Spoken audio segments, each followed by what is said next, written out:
Kita akan mempelajari praktikum audit, di mana di sini ada dua buku yang digunakan.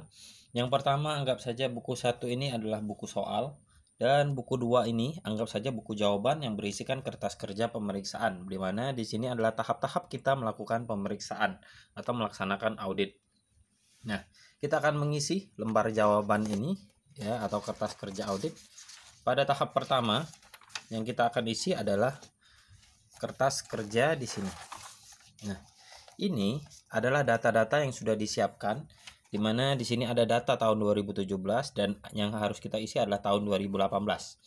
Dan sebelum kita mengisi ini, kita akan mengisi WP ref-nya, referensinya. Nah, cara mengisinya, patokan kita melihat dari buku 1 terlebih dahulu. Dibuka di halaman 3, di mana di sini sudah ada kertas kerjanya ya, kode-kodenya, ada A1, A2 dan seterusnya. Di halaman berikutnya di halaman 4. Nah, ada kas dan setara kas. Di sini ada C ya. Maka dari itulah kita isi di sini C. Nah, kalau di sini ada yang tidak ada, silakan diabaikan terlebih dahulu. Berikutnya ada piutang usaha, kodenya adalah E. Jadi di sini kita buat kodenya E. Piutang usaha E. Dan seterusnya diisi sampai dengan halaman 3, halaman 4 dan sampai dengan halaman 5 ya, diisi sampai dengan halaman 5 kodenya. Kembali lagi, kalau tidak ada silakan diabaikan. Berikutnya kita akan mengisi data tahun 2018. Kalau tahun 2017 sudah terisi. Nah, cara mengisinya dilihat lagi di sini. Kita lihat di halaman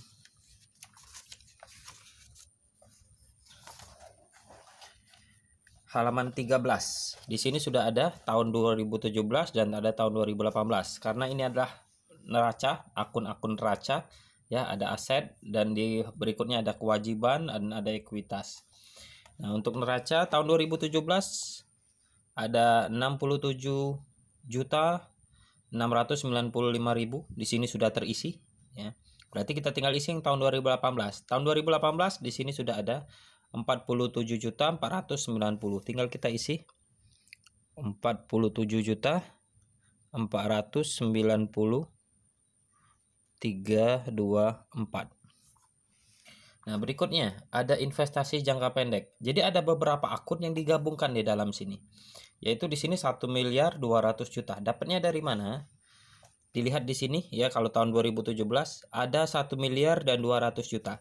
Jadi deposito berjangka dan investasi pada saham ini masuk kategori investasi jangka pendek. Makanya ditotalkan. Nah, begitu juga yang ada di sini. Untuk tahun 2018 jangan dimasukkan satu persatu, langsung ditotalkan saja sehingga didapatkan 1.715.000.000.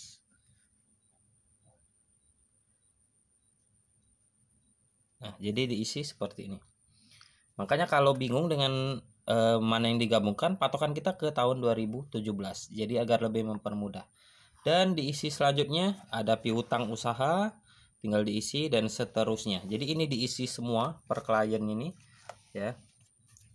Ini juga dari neraca yang ada di halaman 13 di soal. Dan kita lanjutkan. Nah, ini adalah akun-akun laba rugi yang ada di halaman 4. Patokan kita ada di sini. Ya, laporan laba rugi kalau yang ada di buku soal. Dan yang terakhir ini adalah perubahan ekuitasnya. Perubahan ekuitasnya patokannya ada di halaman yang sama di bawah laba rugi di sini ya, tahun 2018. Tinggal diisi.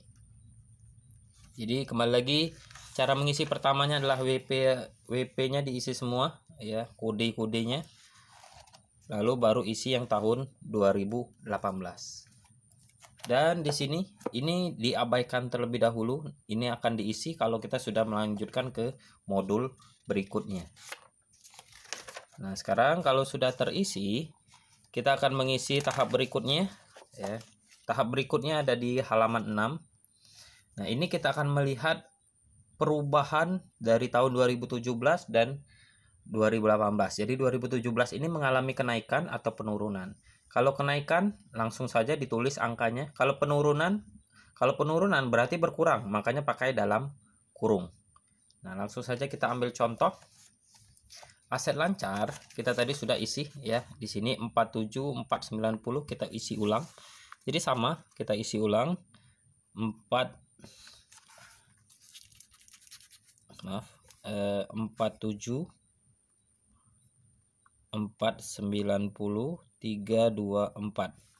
Nah, di sini kalau kalian lihat 67 dikurang 47 berarti kan ada penurunan ya. Kalau ada penurunan berarti di sini minus, turun. Jadi pakai dalam kurung. Minusnya 20 205 026. Dapatnya dari mana? 47 dikurang 67 ya. Karena ada pengurangan. Berapa banyak pengurangannya? Pengurangannya sekian. Selisihnya. Jadi ada pengurangan dari tahun 2017 yang nilai kasnya 67 juta sekarang menjadi 47 juta. Berarti berkurang 20 juta. Dan ini dijadikan persentase. Cara persentasenya adalah 20 juta ini dibagi dengan 67 juta ini. Maka kita akan mendapatkan ya, karena dia turun berarti minus 29,85%. Saya kasih contoh berikutnya, investasi jangka panjang. Investasi jangka panjang kita lihat di sini 1 miliar 715 000 000. Nah, kalau kalian lihat investasi jangka panjangnya mengalami kenaikan. Berarti di sini surplus ya, bukan minus.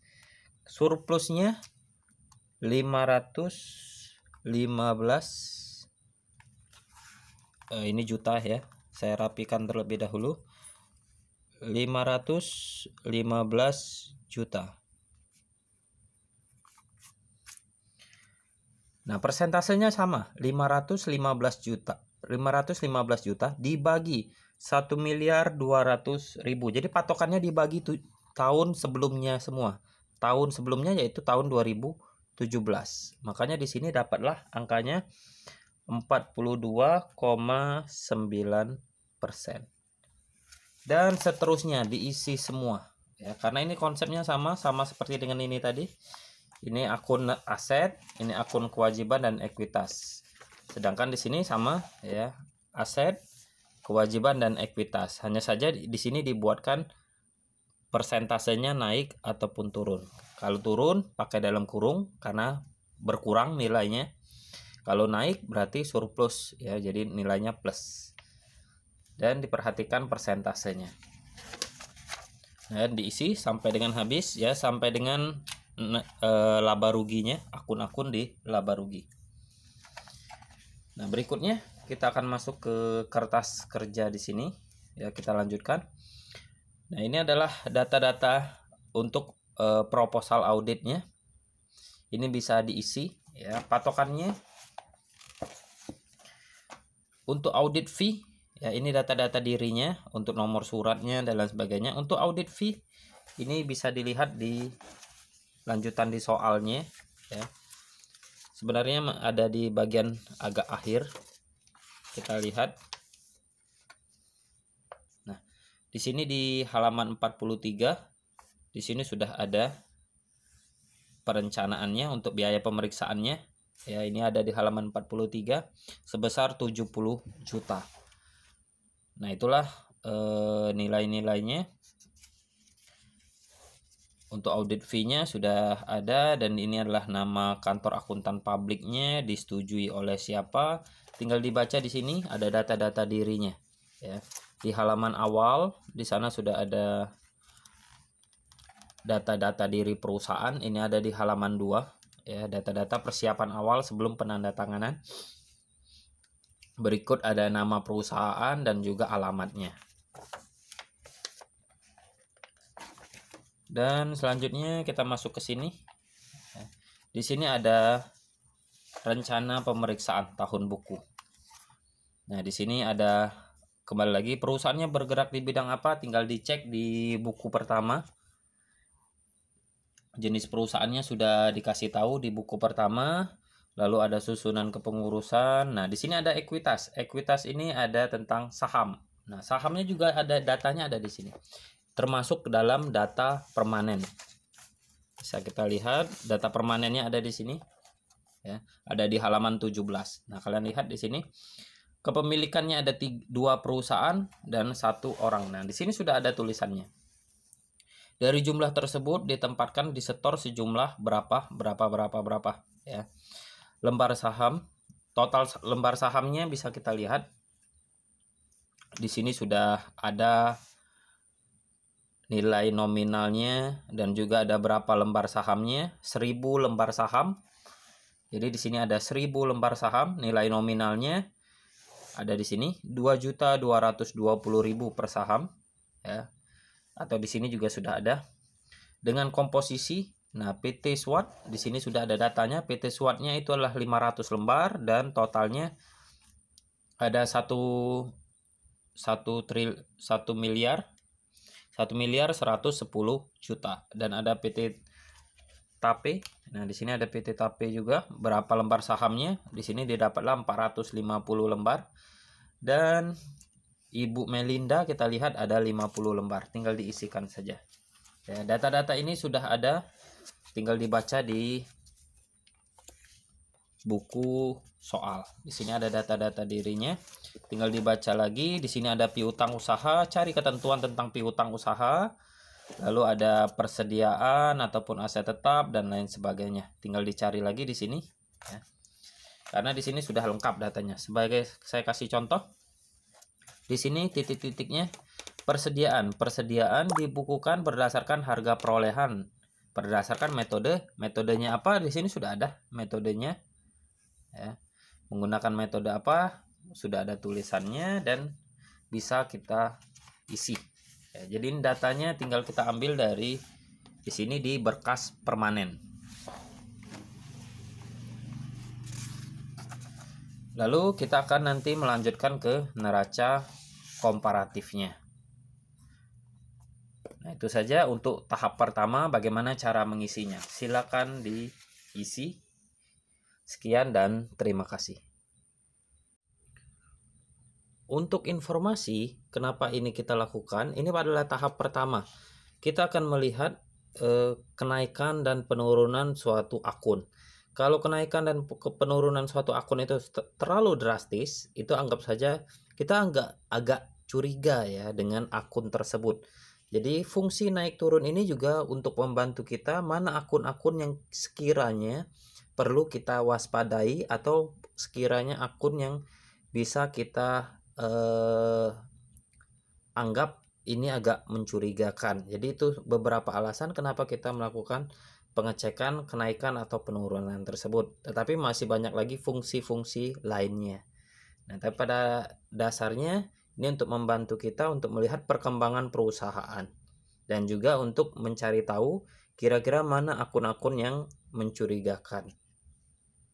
Selanjutnya, tambahan berikutnya. Nah, sebagai informasi, ini adalah data proposal audit, di mana ini anggap saja kita mengajukan terlebih dahulu pada saat kita melaksanakan audit. Jadi, jika disetujui, maka akan ditandatangankan. Ya, akan ditandatangani kedua belah pihak dan ini adalah rencana pemeriksaannya, di mana di sini sudah ada data-data diri perusahaan dan nanti untuk video selanjutnya kita akan melanjutkannya ke neraca komparatif. Jadi pada intinya di sini akan dibahas berapa fee yang kita inginkan dan juga data-data diri dari perusahaan.